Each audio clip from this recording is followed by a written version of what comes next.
Momento Responde Aí, à luz das Escrituras. E o Responde Aí, à luz das Escrituras, especial de fim de ano, é presenteado juntamente com os ouvintes do programa Maravilhosa Graça, pela participação para lá de especial do pastor Luiz Saião. E neste último Responde Aí, à luz das Escrituras, do ano de 2020, temos a alegria, a honra de recebê-lo. E ele é aquela pessoa que dispensa apresentação por sua proeminência e relevância no meio cristão, evangélico e protestante. Ele é uma sumidade. Ele que é pastor da Igreja Batista Nações Unidas, hebraísta, tradutor da Bíblia, professor, produtor e apresentador de programas da Rádio Transmundial. Pastor Saião, eu particularmente estou super, hiper, mega saltitante de alegria por este dia. E sei que o nosso bate-papo, agora sim, Teologia na Prática, do começo ao fim, vai ser de grande edificação para todos. Obrigada, pastor Saião. O senhor encheu de alegria o meu coração. E dê a sua palavra inicial nesse Responde Aí especial. E peço que o senhor mande um abraço para 3 jovens que super lhe admiram. Nadiane e Nadiele, que são minhas filhas. E Mateus, ele tem uma história interessante. Ele é novo convertido. Ele se converteu nesse período de pandemia. E ele é um rapaz que realmente o Espírito Santo tem feito um trabalho especial na vida dele. Ele leu a Bíblia nesse período e foi muito assim, acompanhou muito o seu trabalho, as suas ministrações, seus estudos e cursos, e houve um crescimento muito grande na vida desse rapaz, Mateus. E esses 3 jovens super lhe admiram, assim como eu também, né? É uma grande alegria, Nédia, uma satisfação estar junto com vocês, né, nesse dia tão especial. E a gente, na verdade, sabe que Deus, na sua bondade, né, atinge a nossa vida pela sua graça, e acho que não tem coisa mais, assim, especial do que ouvir uma notícia como essa, né, de pessoas, assim, jovens que Deus está trabalhando na vida, né, e a Nadiane e a Nadiege, as suas filhas aí, né, um abraço muito especial para elas e também para o Mateus, né, que é uma notícia extraordinária, né, na verdade, fica muito feliz, né, com aquilo que Deus faz na vida de uma pessoa assim, né, como Ele fez na minha e está fazendo na vida de tanta gente. Então, um abraço muito especial para ele e para todo mundo que está em sintonia com a gente, né, que a bondade e a mão de Deus esteja sobre a sua vida nesse dia tão especial. Amém, amém. Então vamos lá começar. Eu, assim, estou lendo o seu livro, tenho sido muito edificada, e aí compartilhar com os nossos ouvintes. E da introdução do seu livro, agora sim, Teologia na Prática, do começo ao fim, o senhor pega o gancho de uma pintura do século XVIII, do grande expoente espanhol Francisco de Goya, O Sono da Razão. E o senhor faz um paralelo com a realidade evangélica dos nossos dias, dizendo que a igreja vive um período do sono da reflexão teológica, ou seja, o sono da razão. E o apóstolo Paulo, na carta aos Efésios, no capítulo 5, versículo 14, ele diz: desperta, tu que dormes, e levanta-te dentre os mortos, e Cristo te esclarecerá. O apóstolo aqui, ele fala da necessidade de acordar do sono, ressuscitar da morte e sair das trevas para a luz. O desafio, então, é despertar da insensatez e do pecado. A gente sabe que despertar, agir quando se está com sono, não é fácil. Mas fale dos esforços que a Igreja Evangélica Brasileira precisa fazer para despertar. Olha, Nédia, de fato isso é bastante importante, né? Porque qual que é o problema, né? O problema aí na famosa pintura do Francisco de Goya, né? É que enquanto a razão dorme, acontecem coisas muito complicadas e sérias, né? E a igreja brasileira é muito bonita, ela é muito abençoada, uma igreja que cresceu de maneira exponencial, né? Só que, assim, falta ainda amadurecimento, né? E eu acho que, assim, na nossa caminhada, a gente, assim, não está parando para pensar em certas coisas importantes, né? Acho que um dos problemas sérios é que essa igreja muito animada, muito extrovertida, né? Muito, assim, digamos, até massificada de certa forma, ela tem se aprofundado pouco, né? E aí, sem Bíblia, sem ensinamento, sem doutrina, a gente não caminha muito bem. Então, eu acho que o pessoal está um pouco dormente, assim, um pouco sem prestar atenção nisso, né? E outras coisas, assim, que acho que a igreja precisa despertar, ela entender o seu papel de fazer diferença, né, no mundo à nossa volta, que é ser sal da terra e luz do mundo, né? Então, se ela está bem fundamentada, se ela de fato está crescendo aí, pegando assim nutrientes na sua raiz, ela vai fazer diferença. Então, a nossa sociedade brasileira tem tantos desafios, né? Tantos problemas, tantas dificuldades, e às vezes eu fico um pouco triste assim quando a gente vê as igrejas às vezes refletindo, né, problemas que a gente tem na vida de gente que não conhece a Deus e perdendo a oportunidade de mostrar assim o impacto, né, da graça de Deus e do Evangelho para realmente fazer diferença. E finalmente a gente talvez não perceba isso, né? Mas esse Brasilzão nosso aí, né, tão complicado, é amado em tudo quanto é lugar. A gente chega em qualquer lugar do mundo, fala que é do Brasil, o pessoal, Brasil, é festa e tal. O Brasil tem uma porta aberta lá fora, né?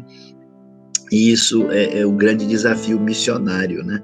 A igreja precisa despertar, né? A gente corre o risco de ser uma igreja muito, eu diria assim, com as prioridades fora do lugar, né? A gente não enxerga esse desafio. Então, o desejo é que Deus dê uma sacudida, quem sabe aí com um pouco de pandemia ajuda, né? Acordar um pouco, e a igreja, assim, entrar na direção correta, né? Para, de fato, vamos assim, deixar de brincar de ser cristão, né? E partir para a ação. Então, que Deus nos abençoe e nos ajude nessa... É um retrato, é uma pintura realmente assim dessa realidade assim bem lamentável. E a gente vê que esse período de pandemia que às vezes até que eu acredito que até acordou alguns, mas deixou outros num sono ainda mais profundo, parece. Isso é muito verdade. Triste e lamentável, né? Mas no início da sessão Provocação, seu livro, o senhor fala da teologia do neném. E o senhor fala dessa sociedade que defende direitos de diversos grupos chamados de minorias, mas essa mesma sociedade vive, e aí o senhor faz uso de dois neologismos, né?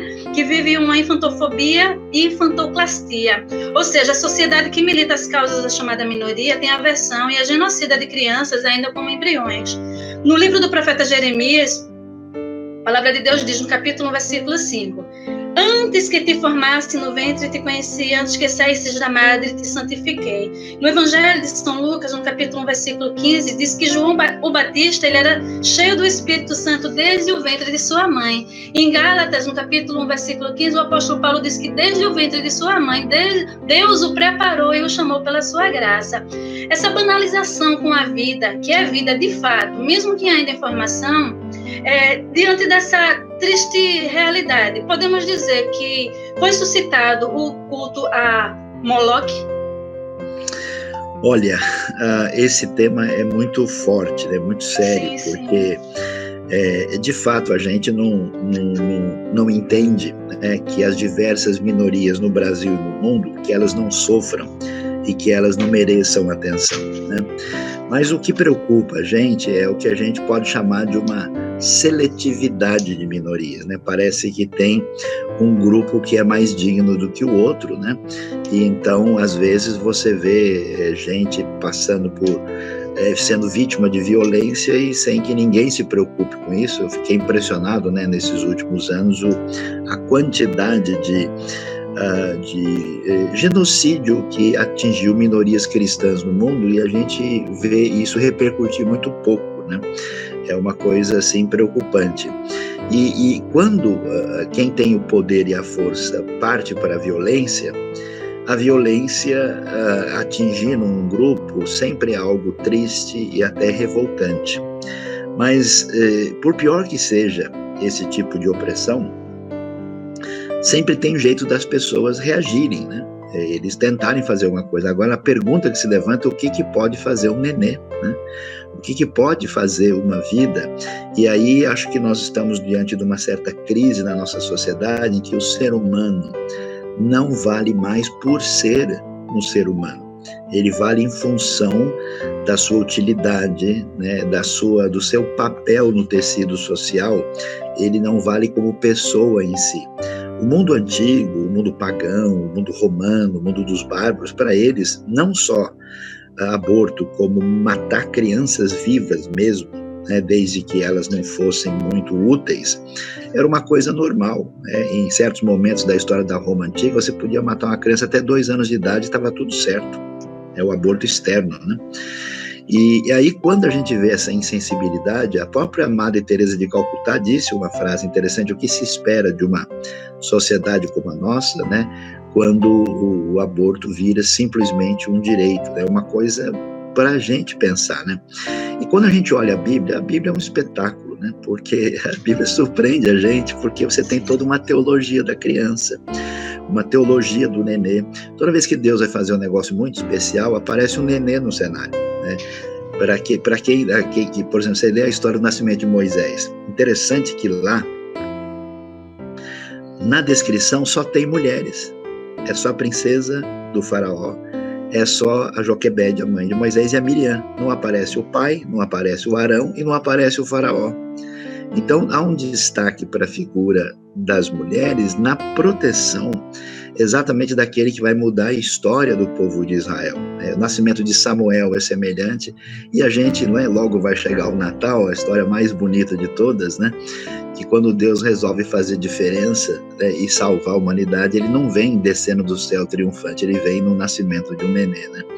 Então essa perda de sensibilidade, essa perda, eu diria até de humanidade, é triste. E uma coisa meio assustadora, até tem um filme antigo da história de Ruth, daqueles assim, né, bem de 50 anos atrás. É muito interessante, porque mostra a Ruth sendo criada num ambiente de sacrifício humano. Você está falando de Moloque, lá eles tinham o Camus, ou Chemosh, né? E isso é muito retratado. E o que impacta a Ruth é exatamente a diferença que existe entre os israelitas, onde isso é completamente proibido. Eu não sei que tipo de maldade, é até difícil para mim compreender, né?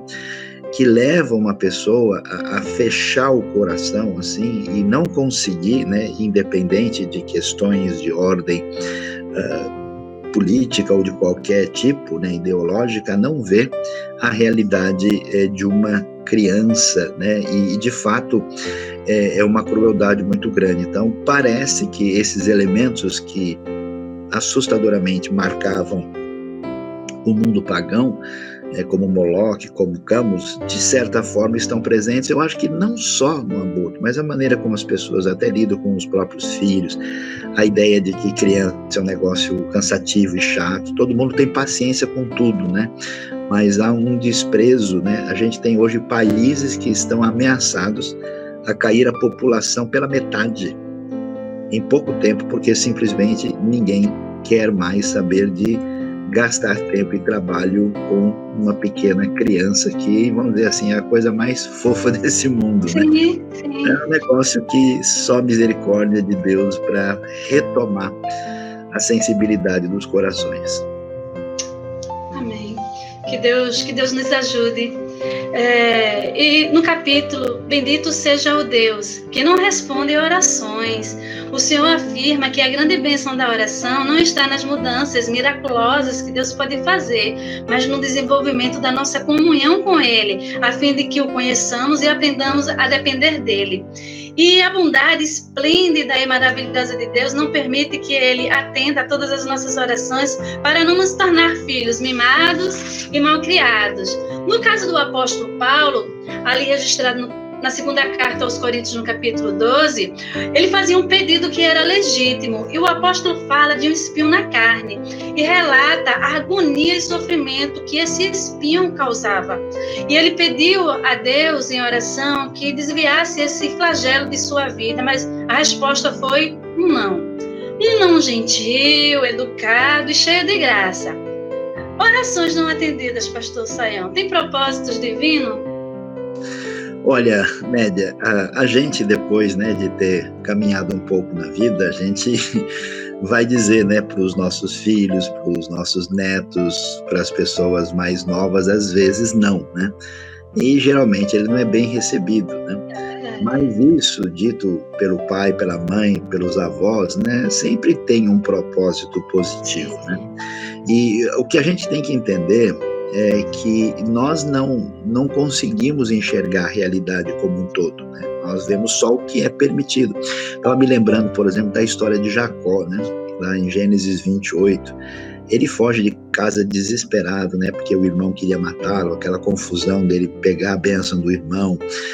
O pai vai já falecer, a mãe fala para ele, foge lá para a casa do tio, e ele vai, e no caminho ele está desesperado, né, e deita lá em cima de uma pedra, né, e ele dorme, e ele tem um sonho, e no sonho ele vê uma escada, né, que vai do céu à terra, e os anjos estão lá, e o Senhor está lá, só que ele não podia ver nada disso, o que ele podia ver é só o irmão querendo matá-lo, ele tendo que fugir para ver o que ia ser da sua vida, e o sonho revela a realidade que ele não estava vendo.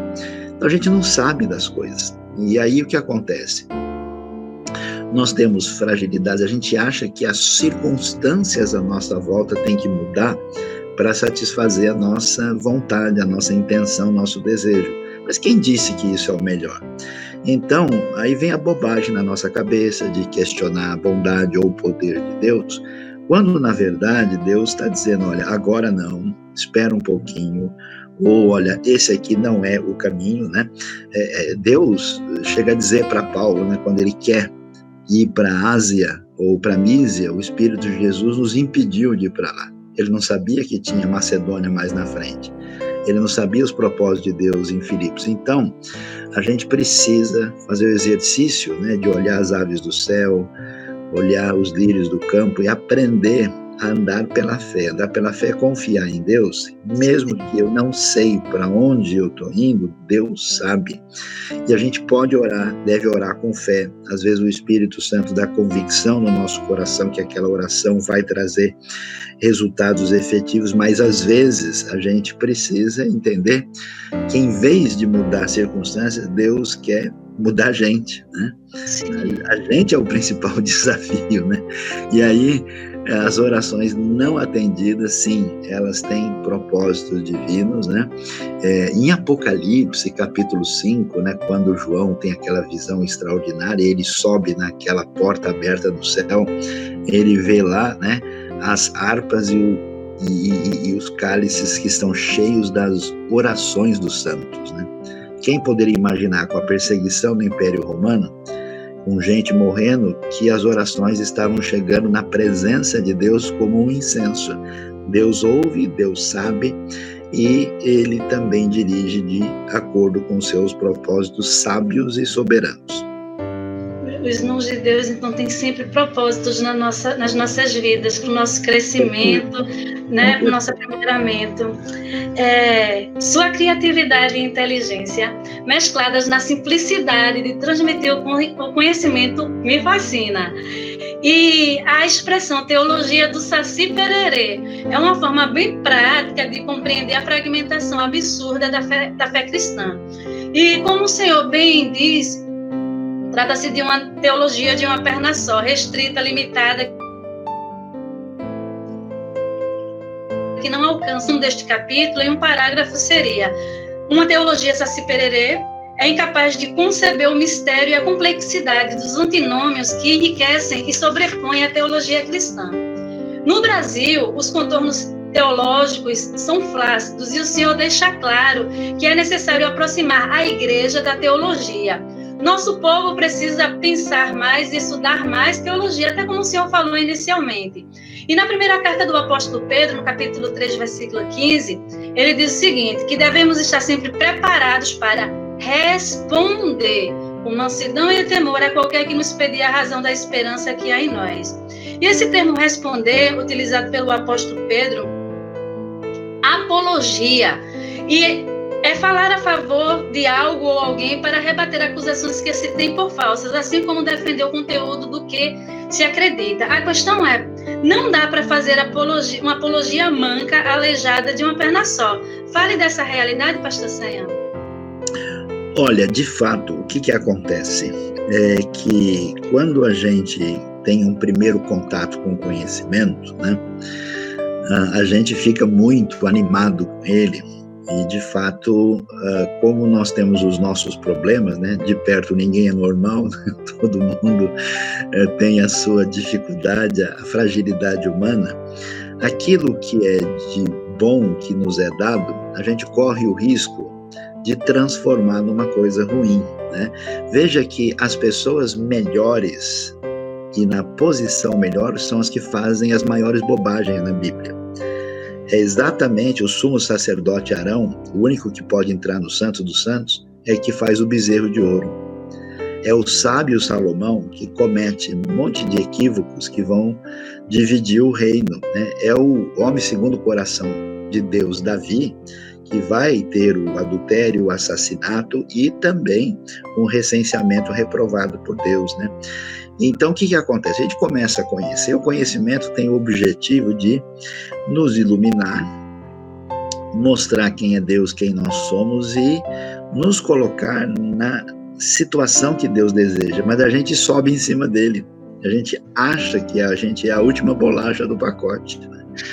E esse negócio que a Bíblia fala que o conhecimento incha, então o relacionamento com a teologia pode se tornar problemático.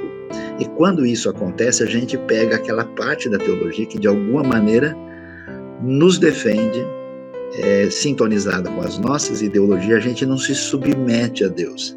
A gente utiliza indevidamente o conhecimento de Deus. Quando o conhecimento de Deus dribla a nossa defesa, né, e entra na pequena área e faz o gol, a gente vai ser humilhado. A gente vai descobrir que a gente não sabe de nada. E que a gente, com muito cuidado, tenta, né, juntar essas peças desse lindo quebra-cabeça que é muito maior do que o nosso entendimento, né? E aí Deus coloca em xeque, dá o xeque-mate na nossa arrogância, na nossa prepotência e pretende fazer isso. Então, qual que é o problema? Quando a gente vai falar da fé, vai fazer apologia, existe um perigo em que a nossa apologia seja, a expressão é dura, é forte, é mundana. Ela seja raivosa, ela seja uma maneira de humilhar o descrente, ela seja uma insensibilidade a perguntas e questões sérias que eles têm e às vezes sinceras. Eu acho interessante, por exemplo, na Bíblia, várias vezes os servos de Deus, eles são atrevidos em relação a Deus. Imagina só, né? Abraão conversando com Deus, Deus diz, vou trazer julgamento sobre Sodoma e Gomorra. Aí Abraão diz, por acaso não vai fazer justiça aquele que é o juiz de toda a terra? Quer dizer, ele está falando, Deus, será que o Senhor é justo de verdade mesmo? Como assim? Você vai destruir o ímpio com o justo? E aí ele começa, a pechinchar, né? A negociar. Deus, em nenhum momento, repreende o Abraão. Abraão, que absurdo, você não me respeita mais, não? Está pensando o quê? Eu sou Deus. Deus fica de boa, né? É interessante a maneira de lidar, né? Olha como Jesus restaura Pedro, depois que Pedro fez o que fez.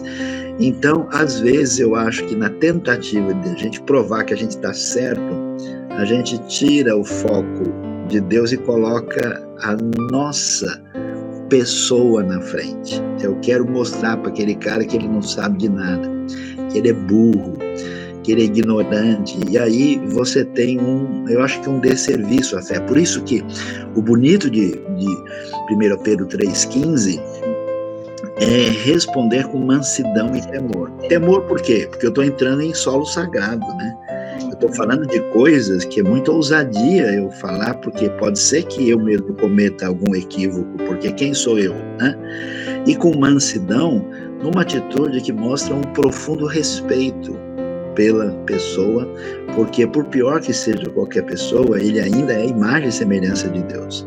E o maior aliado que eu tenho para falar do Evangelho é o próprio coração da pessoa, porque ali está alguém que foi feito por Deus e que no fundo anseia perdão, anseia pela eternidade. Então, como eu gosto de falar brincando, a gente tem que tirar a bola sem fazer falta, né? Tem que apresentar essa palavra de uma maneira que ela não seja simplesmente expressão de uma razão aristotélica, europeia, né, para dizer para a pessoa, olha como isso está certo e como você não entendeu nada, né?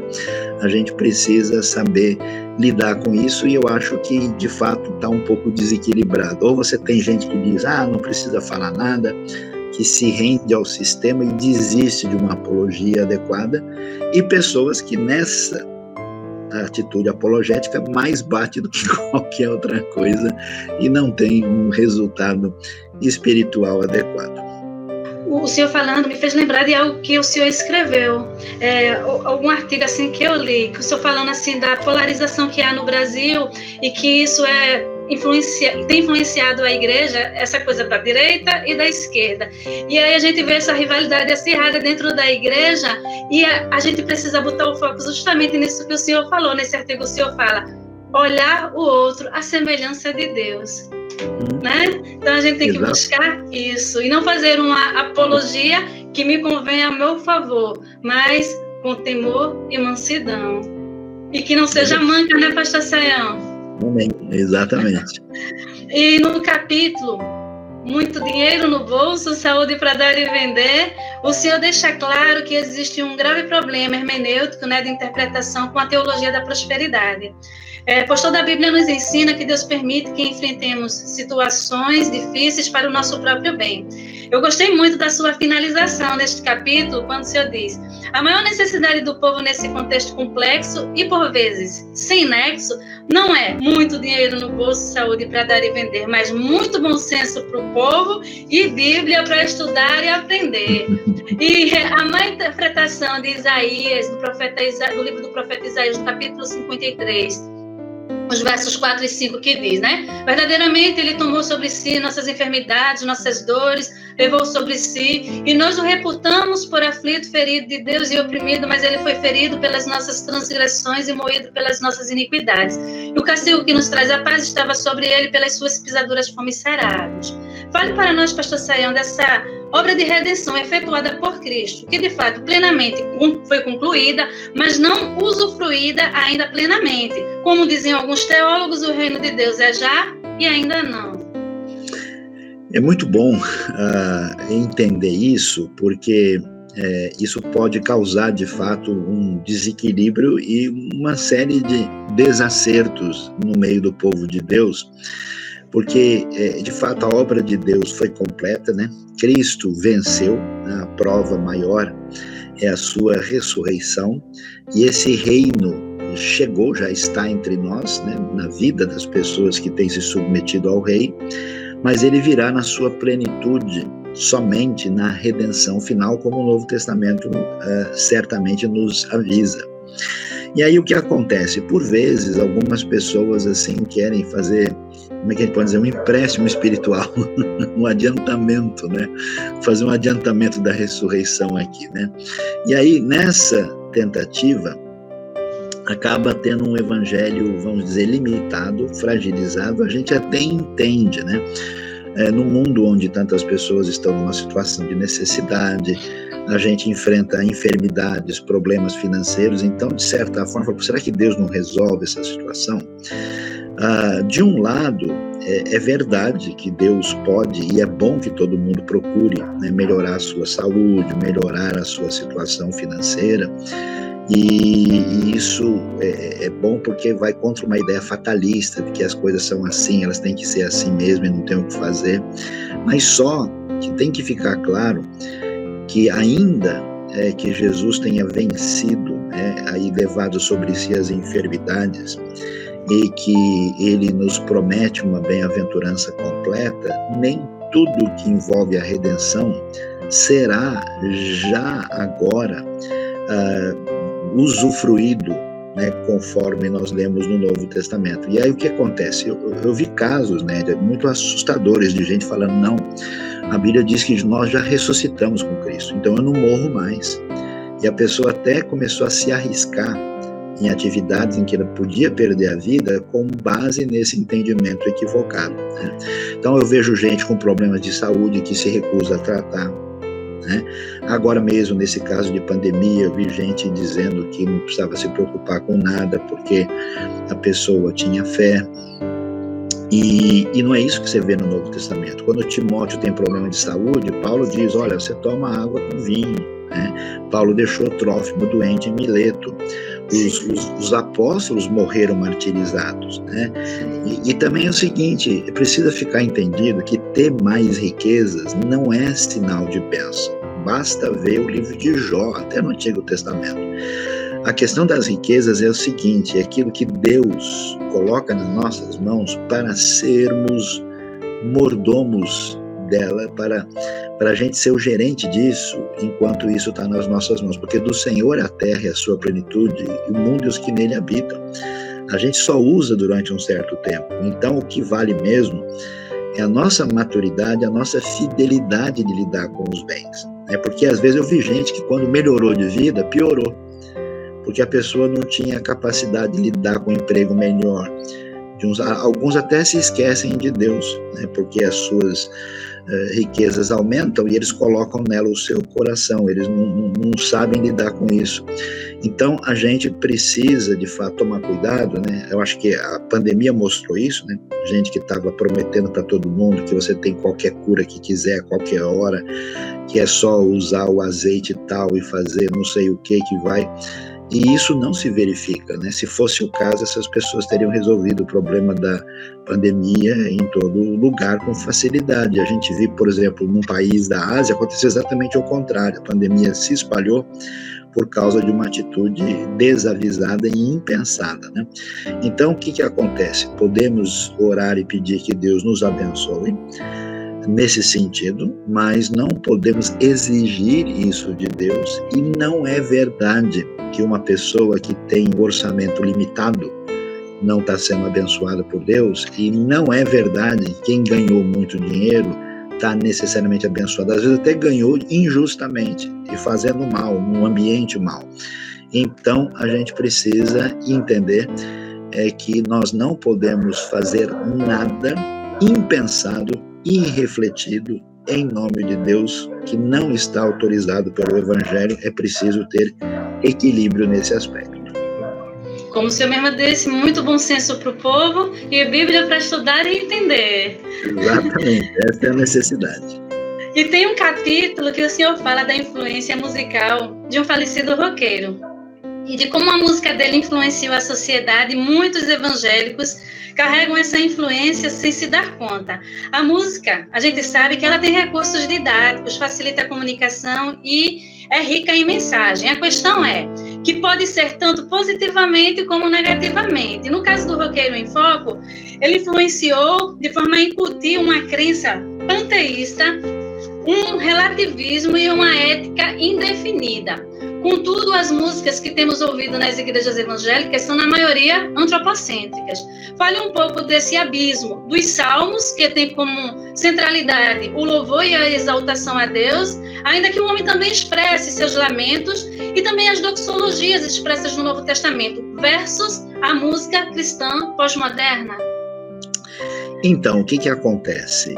Essa explosão, digamos assim, evangélica, né, na realidade brasileira e em outros lugares do mundo, que trouxe um crescimento numérico muito grande, nem sempre isso foi acompanhado de um amadurecimento e de um entendimento, né?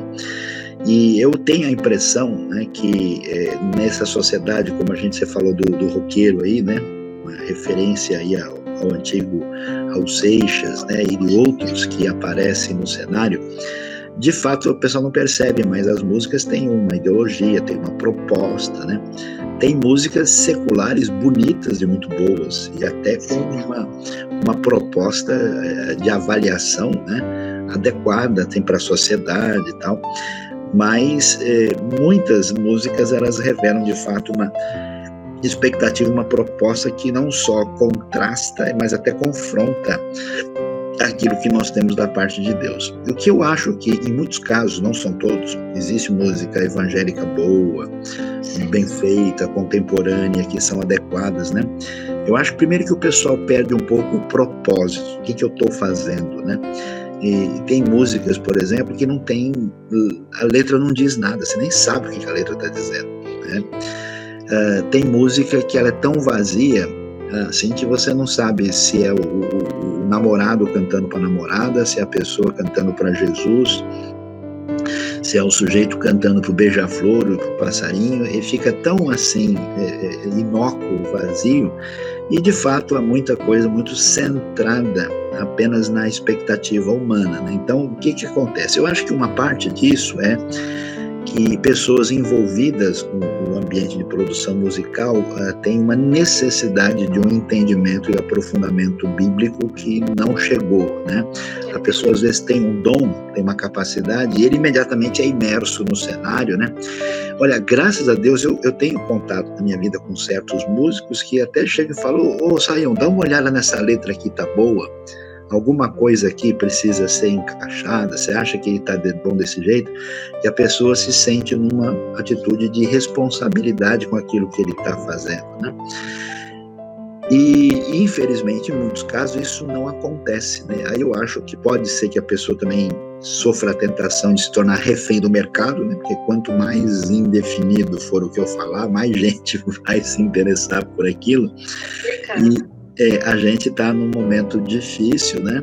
E eu me preocupo um pouco com isso, porque o Lutero dizia um negócio interessante, que a teologia, né, que as pessoas de fato acreditavam e seguiam, era aquilo que elas cantavam, né? E aí, se muita gente for seguir só por aquilo que a gente canta, aí realmente a gente vai ter dificuldades. Então, está precisando melhorar. Tá precisando, como o senhor me falando, eu me lembrei que existem músicas assim que são tão sem sentido, são tão sem nexo, que às vezes você está cantando mais ou menos esse exemplo. Deus, o Senhor está aqui, e na frase posterior, Senhor, vem nos visitar. Eu digo, mas ele não estava, agora já não está. É um negócio muito complicado. E o Senhor também faz uma abordagem e usa mais um neologismo, corrupção-ba. E diz na ocasião que a corrupção é um dos mais terríveis flagelos de uma sociedade, e a preservação deste mal está intrinsecamente ligado à indústria da alienação. No Brasil, um dos principais mecanismos de preservação da corrupção é o carnaval. Enquanto o senhor diz, o povo se diverte ao ritmo da corrupção, e a ideia é esquecer a vida e cair na gandaia, na folia. Sabemos que os corruptos, que são opressores, serão cobrados. Mas a pergunta é, os alienados que são enganados, serão inocentados? Olha, Nédia, a questão realmente é séria, né? Porque o ser humano tem o desejo de celebração, né? Desde as mais antigas culturas sempre houve festividades, né? E festividades que sempre celebravam a comunidade, a história, a identidade do grupo e tal. Mas com o passar do tempo, né? Algumas dessas posturas, dessas celebrações se tornaram celebrações em que as pessoas iam para os excessos, né? E nesses excessos elas se embebedavam, elas faziam coisas completamente inadequadas e é um processo de você tentar encaminhar a pessoa para se tornar reféns dos vícios e dos comportamentos que não ajudam, né? E aí o que o pessoal percebe, né? Desde a Roma antiga, o famoso pão e circo, né?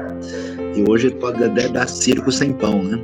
Então, na verdade, você não está construindo uma arte popular de uma maneira efetiva, que produza algum tipo de elemento favorável. Simplesmente as pessoas vão se reunir, elas vão colocar de lado todas as suas defesas morais, elas vão expressar a sua desesperança perante a vida e, em muitos casos, não vou dizer que em todos os casos, as pessoas se entregam à bebedeira, ao uso de drogas, a uma sexualidade irresponsável e é complicado. Então, e aí aquilo vira uma espécie de massa manipulada, né? E existe o uso, né, de muita gente interessada nisso, que é indevido e que trabalha essa indústria da alienação que é complicada. Agora, a pessoa é inocente nisso? É claro que não, né? Porque todo mundo, né? Uma das coisas que a Bíblia sempre apresenta para a gente é que Deus nos dá liberdade e responsabilidade. Então, se eu sei que lá, vamos dizer, na linguagem popular, vai dar ruim, né? Que as consequências serão complicadas, por que eu preciso, né, entrar negócio. Será que vale a pena mesmo? Então, uma população mais consciente, mais amadurecida, mais responsabilizada, não pode viver simplesmente em função de festividades alienantes em que elas não são capazes de lidar com a vida do jeito que a vida merece. Então, de fato, a gente tem que repensar, porque existe muita corrupção e coisas parecidas. Então, não é inocentes no que se refere à alienação, à manipulação, aquele que é manipulado. Dá tempo de fazer mais uma? Claro, claro. Tá, né? Então, por fim, nesta sessão provocação, o senhor faz uma grande provocação. Será que o diabo também é evangélico? E aí, discorrendo na Bíblia, podemos observar, o senhor nos apresenta, que o diabo, a gente pode ver o diabo em reuniões religiosas, o diabo entre os apóstolos, o diabo operando milagres. A gente observa também que o diabo conhece a Bíblia, o diabo tem fé, o diabo se interessa por controvérsias teológicas. Porém, a conclusão é: o diabo é um pseudo-evangélico. A questão é que muitos evangélicos falam muito sobre ele e buscam um paradigma diabolizado, o senhor diz. Fale um pouco desse crédito e débito depositados indevidamente na conta do diabo por parte de alguns evangélicos. Pois é. O diabo vai falar, tô fora, não tem nada a ver com isso, né? Como eu gosto de dizer às vezes, o pessoal vai dizer, olha, o computador é do diabo, né? Aí a resposta, se ele comprou e pagou é dele, senão vai dar problema com alguém, né? Então, existe, né, um misticismo muito acentuado em certos ambientes que não tem origem cristã, né? Em que tudo que acontece de negativo e que nos incomoda, a gente atribui ao diabo, né? Então, o sujeito machuca o pé, né? Olha, com certeza foi um demônio que estava aqui, né? Isso aqui, a coisa chega a ter misticismo tal que a pessoa já nem pensa mais em termos de causa e efeito, né? De responsabilidade ou não, né? Ele simplesmente joga tudo nas costas do diabo e acabou. Esse tipo de atitude, ela é indevida, ela é equivocada. Na Bíblia você vê que o ser humano é responsável, que ele é responsabilizado por seus equívocos, né? E não se pode atribuir, né, tudo quanto é coisa errada que alguém faz meramente a uma ação diabólica. Por outro lado, é verdade que existe uma realidade espiritual, é verdade que existem pessoas que são oprimidas por um espírito mal, alguns chegam até a ser possessos mesmo, né? Mas a gente tem que tomar um certo cuidado, porque a gente vê uma atuação diabólica na Bíblia que não é exatamente uma possessão e é num ambiente em que eu não espero. Por exemplo, o apóstolo Pedro, falando com Jesus, né? Quando ele começa a dizer para Jesus, não, o senhor não vai passar por nada disso, o senhor não vai. E Jesus vai e diz, vai-te, Satanás, falando que a inspiração daquela palavra é diabólica, né? E aí, a gente também coloca em consideração lá esse fato de que as pessoas, às vezes, apresentam uma expressão religiosa inadequada, que eu digo que ela é tão frágil que o próprio diabo pode dizer. O diabo assina qualquer confissão de fé, né? Ele acredita que ele existe, acredita que a Bíblia é verdade, mas aquilo não faz nenhum sentido na vida dele. Então, a grande atuação diabólica é muito mais sutil, ela é muito marcada pelo engano, né? A Bíblia diz que a operação do erro, do mal, poderia até, se possível, enganar até os escolhidos, né? Então a gente sabe que o diabo não é só um ser assustador, feio e apavorante, ele também é um ser inteligente, cheio de sutilezas. Por isso, a coisa é tão séria que o diabo chega para Jesus de Bíblia na mão, citando o Salmo e fazendo interpretação. Até o famoso padre Vieira do nosso barroco disse, né, que as palavras de Deus ditas, né, no sentido em que Deus não as disse, são palavras do diabo. Então, a única maneira de lidar com a influência do mal e do diabo é fundamentado na palavra de Deus, que é completamente confiável e absolutamente pertinente para a nossa vida. E então é muito importante entender isso, sabe, né? Eu tenho visto até grupos religiosos inteiros que caem numa sutileza, numa espécie de interpretação assim equivocada, e tudo se desmancha por uma ideia que no final a gente descobre tem inspiração diabólica, tá? Então que Deus tenha misericórdia e nos ajude, né, debaixo da sua mão de bênção e do poder do Espírito, a resistir tudo aquilo que vem do maligno de verdade. Amém. Pastor, mas que pena que a gente já tá encerrando. Meu coração, palpitante de alegria. Deus abençoe. Por este momento que para mim foi para lá de especial, edificante, enriquecedor, e que Deus continue abençoando ricamente a sua vida. Que o Senhor continue sendo esse instrumento nas mãos de Deus, na nossa nação, em todo mundo, onde quer que o Senhor esteja. Deus continue lhe abençoando. O Senhor é bênção, o Senhor é bênção. Obrigado. O Senhor tem aí pode fazer as considerações finais. Então, eu quero deixar uma palavra de encorajamento e esperança, né, todos os nossos queridos. É um prazer muito grande aí a falar com todos os nossos queridos aí de Sergipe, né, de muito além de Sergipe, Itabaiana, outras áreas aí do Nordeste do Brasil, e sabe, hoje pela internet do mundo todo. Então, um grande abraço para todos, e que a gente nesse mundo assim difícil, confuso, com problemas dentro da igreja, fora da igreja, a gente saiba que sempre esses desafios existiram. Agora, a coisa mais bonita de toda essa história é que eu vejo como Deus é tão impressionante no seu poder e na sua bondade, que apesar de tudo quanto é descaminho humano, no meio dessa confusão, Deus consegue escrever a sua história de amor, bênção e redenção, e abençoa vidas como a sua, como a minha, né, de maneira profunda no coração. Então, que a bênção de Deus caia sobre a sua vida. Deus abençoe e maneje esse programa tão especial, e que o Senhor nos dê, com a sua graça, aí, um final de ano extraordinário, um Natal abençoado, e um ano que vem, né, debaixo da sua proteção, e vamos continuar firmes em oração e firmes na palavra. Deus abençoe. Amém. E quem sabe a gente não tem outras oportunidades, né? Já deixando a deixa aqui para dar continuidade às outras sessões do livro, e aqui conversando sobre isso. Com prazer, a gente vamos alegria nos programar. Minha. Oi, pastor, sou pidona, viu? Amém, não tem problema. Tá certo. É bíblico, Deus abençoe. Amém. Deus abençoe. Obrigado.